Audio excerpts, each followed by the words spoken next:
Welcome back sa ating channel. Naging mainit nga no sa hindi mano sa mundo ng social media ang ginawa nga na karumal-dumal ni Romualdez na ito dahil nakafocus na naman sa demolition ng ating mga kababayan na tila kung iisipin natin ay talagang squatter naman kung nasaan talaga ang dinedemolish. Ngunit kung government ang may-ari nito ay dapat naman talagang bigyan ito ng katarungan at bigyan muna sila ng lilipatan bago mag-demolish sa kanilang tinitirahan. Hindi yung dinedemolish na walang solusyon. Kaya naman talagang puro ang buwelta ni Vice President Sara Duterte sa makakaliwang grupo na ito, lalong-lalo na kay Romualdez na ito dahil ginagawa na lang ang kanilang kagustuhan at talagang hindi nga sila iniisip ang ating mga kababayan na talagang dinidemolish nilang ang kanilang mga bahay at tirahan na wala naman silang ibibigay na solusyon. Kaya talagang ang government natin ngayon ay puro na lang corruption at pangungulimbat ng kaban ng bayan matapos nilang gamitin ito na iboto sila at pangakuan ng mga kahit ano-ano ay wala pala silang ipapatupad at talagang kakawawahin pa nila ang ating mga kababayan na umaasa sa pagbabago ng bansang Pilipinas at umaasa sa tulong ng ating pamahalaan. Ngunit kabaliktaran ang nangyari. Kaya naman hindi nakapagpigil si Vice President Sara Duterte na buweltahan at batikusin ang mga pulpolitiko na ganib sa kapangyarihan dahil hindi nila ginagawa ang kanilang tungkulin at sakit pa sila sa ulo ng taong bayan. Well mga kaibigan, para nga sa karagdagang impormasyon, panoorin nga natin ang buong video. At kung bago ka pa lamang sa aking channel, huwag kalimutan i-click ang subscribe button at notification bell para lagi kang updated sa ating mga bagong video. At para sa sulit viewers natin dyan, maraming salamat sa walang sawang pagsuporta. Nakikita ko na nagsimula na ang demolition job laban kay BP Inday Sara. Related ito sa 2028 na presidential election. Meron ng klaro na tatakbo si Speaker Martin Romualdez. So, sila na talaga at ito, over the past week, palaging laman ng balita, si BP Inday Sara, una, yung controversy niya sa paggamit ng Confidential Intelligence Fund. Pangalawa, ito may mga nagbabatiko sa kanya sa pagiging pro-China daw siya. Okay, so mamaya ko natalakayan yung bakit binabatiko si BP Sara na siya ay pro-China. Unahin ko muna dito sa Confidential Intelligence Fund. So, kine-question yung paggastos niya ng Confidential Intelligence Fund niya noong 2022 for how many days? 11 days? 19 days? Ito, ni-request ng Office of the Vice President yung pondo na yan from the Office of the President. Nag-transfer ng pondo ang Office of the President, yung Intelligence Confidential Fund, transfer sa Office of the Vice President. So, yun ngayon ang kine-question, bakit ang bilis ginastos? So,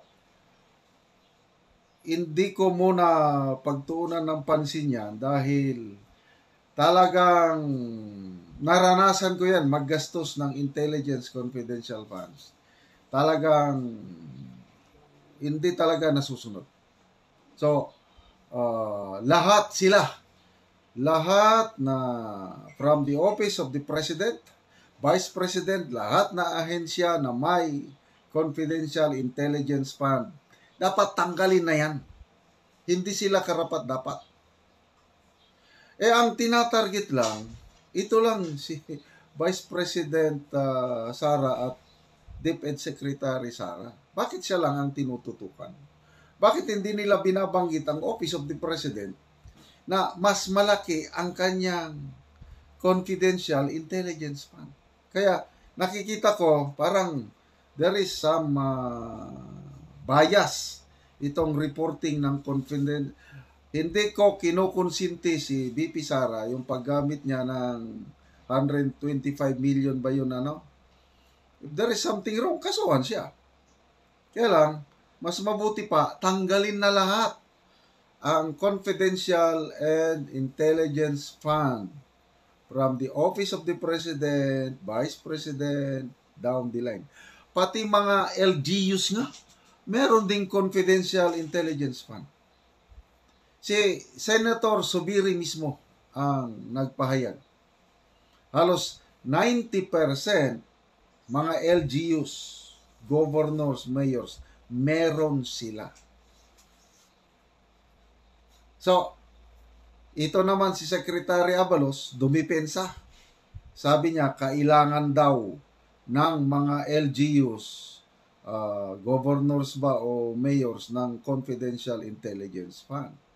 Kailang ang question ngayon is yung yung walang auditing, hindi mo masigurado kung yung pera na yun ginastos sa tamang paraan. Ako, as a military commander, nakaranas ako niyan, but then, hindi ko pinakialaman yung intelligence fund ng aking unit sa batalyon, sa brigade, sa higher command.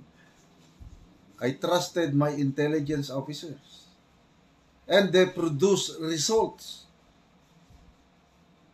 So, hindi ko na hinahanapan ng resibo, pati everything, higher ups, headquarters namin, hindi na kami hinahanapan ng resibo pag binigyan kami ng intelligence or confidential funds. Cleared na yan. It's a matter of trust. But then kami, sa armed forces, line of work namin yung magkalap ng intelligence. Kami ang dapat mabigyan ng intelligence confidential funds. Kami ang in charge sa national security. PNP, ganon, Coast Guard, and everybody. Yung uniformed services.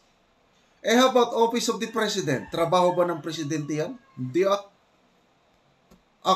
Ako ang commander,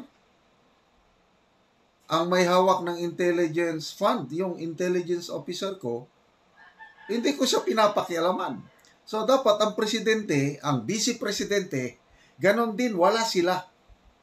Ipaubayan nila ang gathering of intelligence, national security, sa mga ahensya na ang mandato nila is pangalagaan ng ating seguridad. So, yun po ang aking stand. Magandang tanggalin na ang Intel Confidential Funds, Office of the Vice President, DepEd, tanggalin yan, but they must include Office of the President. And down the line, para patas. Ngayon, parang resback ito parang power of the force kasi nasa Congress nandyan si Speaker Romualdez. Ito, hinala lang, opinion lang. Baka pinag-iinitan ni Speaker Romualdez, si Inday Sara, VP Inday Sara, kasi ang parang nakikita niya, ginagamit ni VP Inday Sara yung confidential intelligence fund niya pag-set up ng mga satellite offices o ng Office of the Vice President, different areas of the country. At yun, ginagamit yun na Social Action Center. Parang malasakit center ni Senator Bongo, yung mga taong nangangailangan ng tulong, hospital man yan o mga emergency, lalapit sa Office of the Vice President. O tutulong ang Vice President o pabor sa kanya yon pagdating sa eleksyon. So, yun ang nakikita ko. Pinag-iinitan ng mga congressman, senators kaya, si VP Sara, so tatanggalan siya ngayon ng Confidential Intelligence Fund para hindi niya magamit sa kanyang satellite offices, Office of the Vice President. So, okay yun. Tanggalin nyo na lahat. But patas, dapat. Hopefully, ang Office of the President na may mas malaking intelligence fund, tatanggalan din. Okay, punta na tayo sa another issue. Bakit sinabi, may mga vloggers akong napanood. Binabatikos nila si VP Inday Sara. Kasi pro-China na daw siya. Anong basihan nila? Ito, mayroong post si BP Sara sa kanyang Facebook account, meeting niya with Fujian Province Governor Zhao Long. Chinese governor ito sa Fujian Province. Nagbisita ang governor Fujian governor sa Davao City.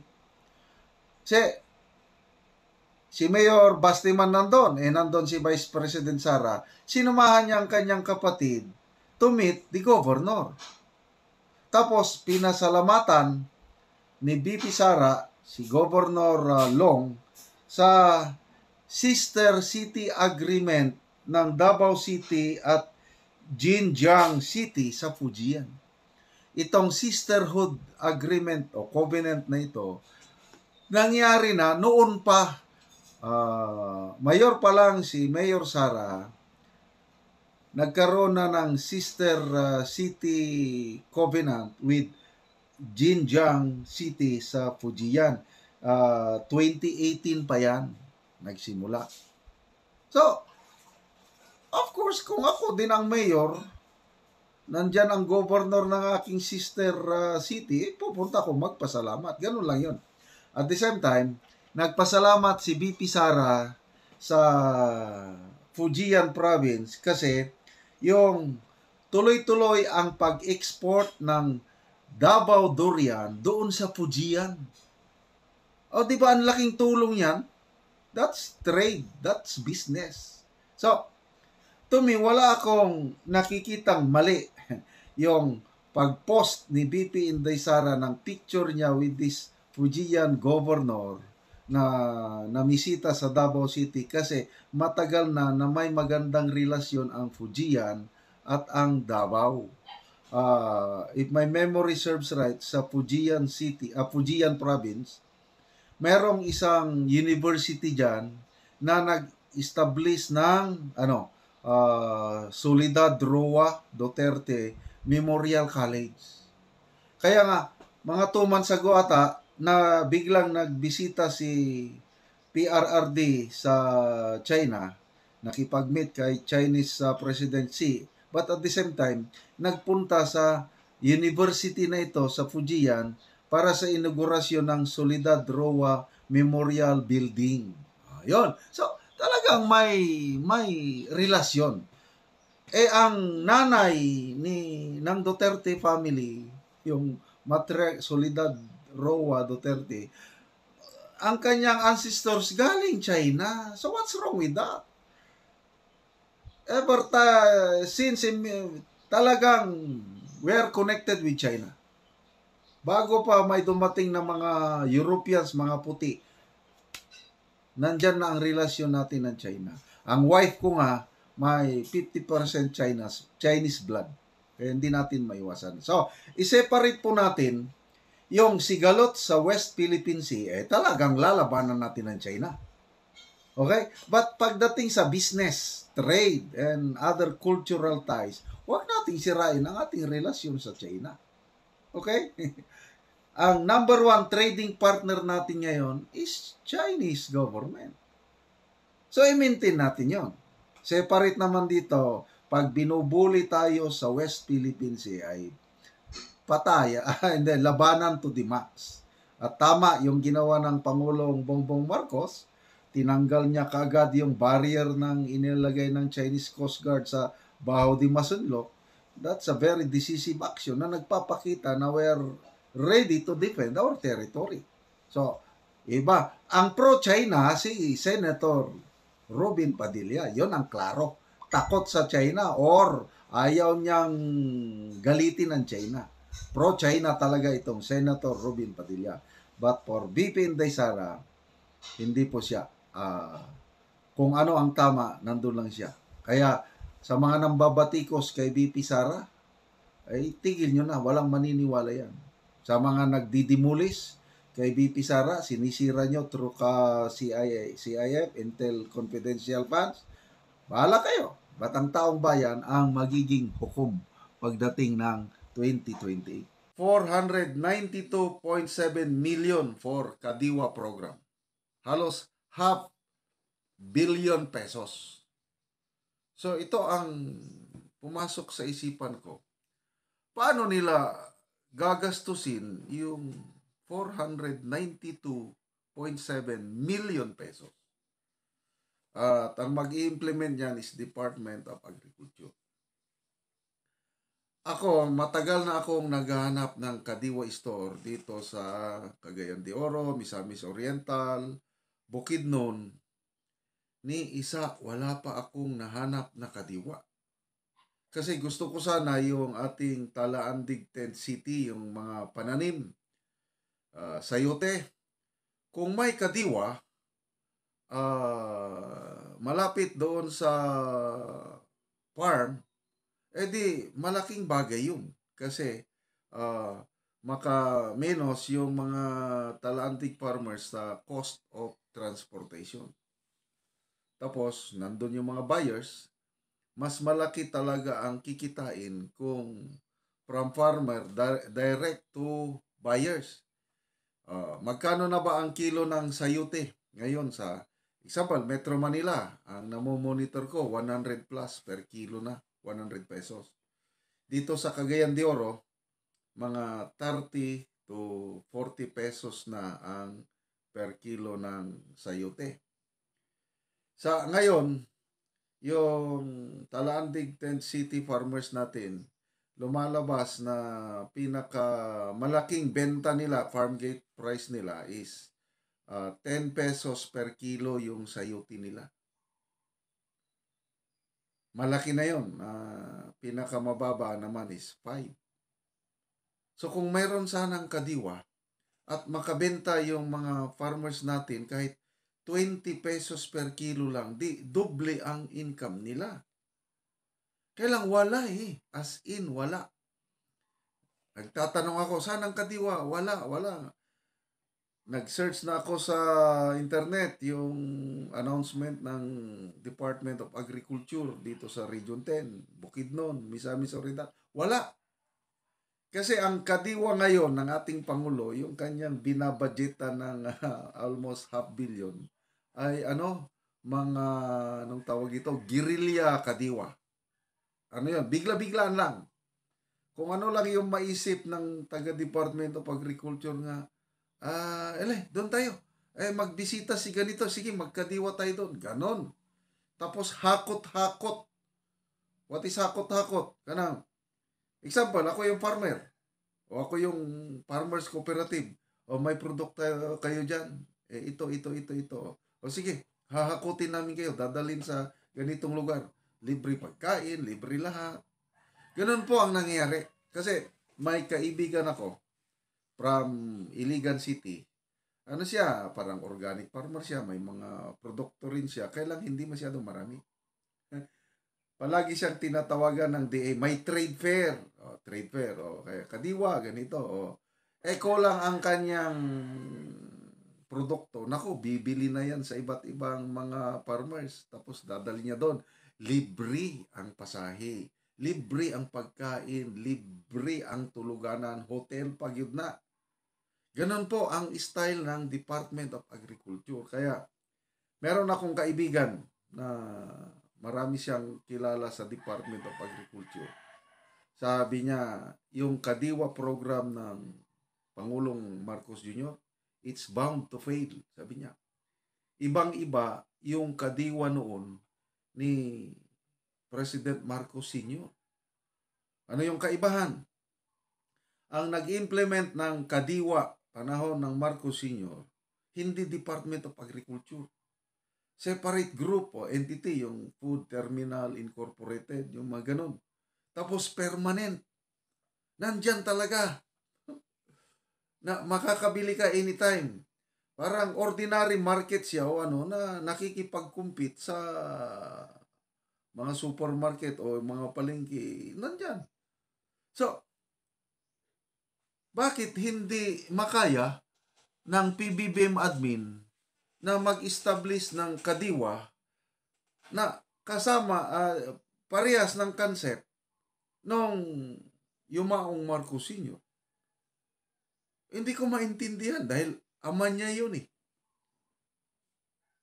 Itong kadiwa ng Pangulo na ipinagmamayabang pa naman niya na yung SONA niya, kaya natin pababain ng presyo ng bilihin kagaya ng bigas, karne, isda, gulay at iba pa, sukal sa pamamagitan ng ating Kadiwa Store. Pinagmamayabang niya yun sa kanyang SONA na bumaba ang presyo. Nako, diba? Nabatikos siya ng todo. Pati si Senator Amy Marcos, binatikos siya na hindi yan totoo. I don't know kung saan nanggagaling yung mga ang nakikita ko kasi ang presidente dahil presidente siya at the same time DE secretary, feedback na lang ang natatanggap niya. Hindi niya alam yung nangyayari sa ground. So, niloloko siya ng mga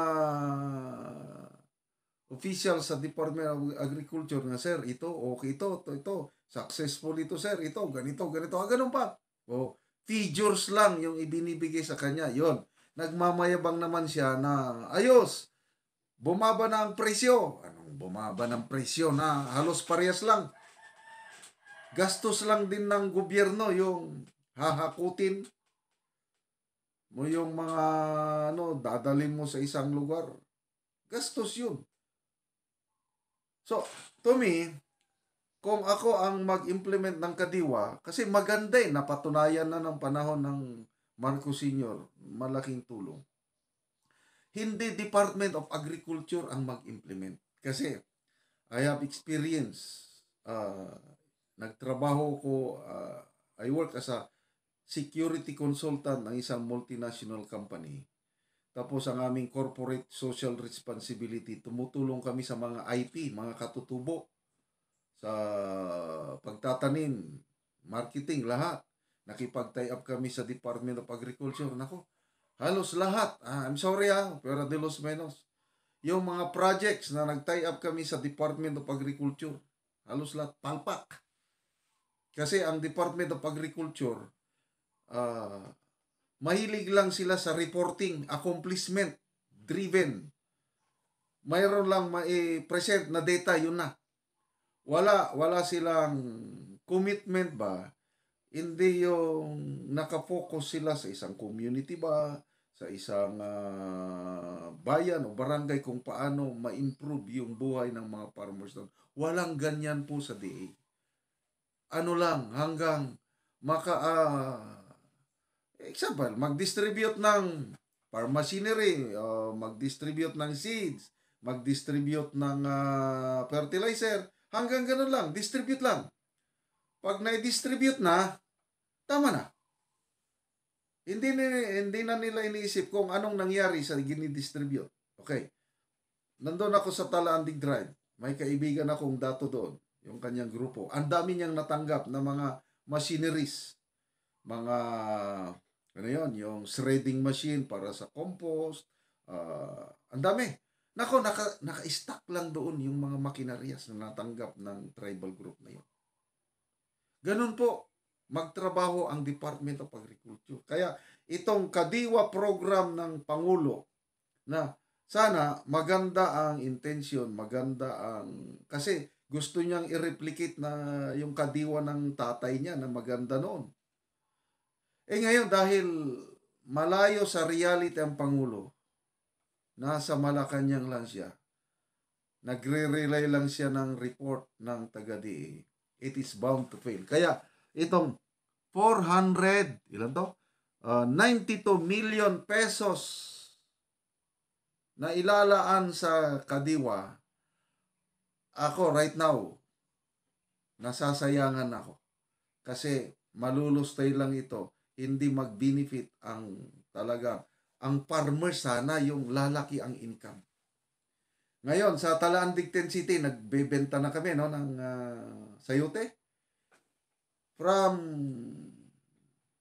the tribal village, ang mga Talaandig gagastos ng 200 pesos per sako ng sayote para sa tracking, para madala ang sayote nila dito sa trading post sa Cagayan de Oro. So, ang laking bawas nun, 200. Ang presyo ng sayote nag-fluctuate. May mga panahon na ang sayote is 350 pesos per sako lang. Minus 200 pa nga tracking di. 150 na lang ang naiwan sa sayuti nila. Kung magawa sana ng, I don't know kung sinong makagawa, na yung tracking cost, transportation cost ng Talaandig, mabawasan kahit 100 lang o no. True, kadiwa ka nang. Magkakaroon ng kadiwa malapit doon sa Talaandig para doon na ibagsak yung produkto. Direct ang mga buyer na nandun, mga ano. Di maganda. Kailang sa ngayon, wala talaga akong nakikita na alibyo o pag-asa ng mga farmers sa mga tinutulungan ko through Department of Agriculture or Kadiwa. Kasi wala. Ang ating Department of Agriculture hanggang reporting lang ang kanila. So yan ang hindi alam ng ating Pangulo. Akala niya all is well in Department of Agriculture. Ayaw niyang bitawan. So kawawa ang ating mga farmers habang si President Marcos Jr. ang Department of Agriculture Secretary. Dito nga natin makikita kung sino nga ba talaga ang tunay na naglilingkod sa taong bayan at nagkukunwari lamang na naglilingkod sa taong bayan. Kayo na ang humusga. Kung kayo ba ang tatanungin mga kaibigan, ano sa palagay nyo ang nangyayari sa bansang Pilipinas? Kanino kayo maniniwala? Kay Martin Romualdez or kay Vice President Sara Duterte? Just comment below sa ating comment section at ating pag-uusapan.